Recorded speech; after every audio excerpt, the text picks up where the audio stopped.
Papawi ng ilang testigo sa flood control scandal ang kanilang testimonya ayon kay Senator Amy Marcos. Ayon sa senadora, babaliktad ang mga ito sa pagdinig ng Senado sa Biyernes.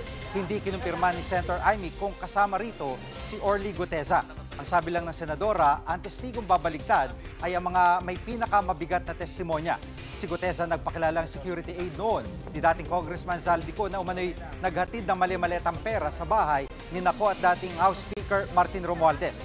Samantala, ayon pa kay Senator Amy, si Romualdez ang sinasabing VIP witness ng Senate Blue Ribbon Committee Chairman na si Ping Lacson. Harap dapat si Romualdez sa pagdinig pero nag-back out daw ito. Bago ata isip, nahiya din sa sarili. Kasi ang dating narinig ko, magiging state witness, siya ang magiging star witness, bibigyan ng witness protection. Pwede ba naman yon? Linuloko na tayo ng lubus-lubusan.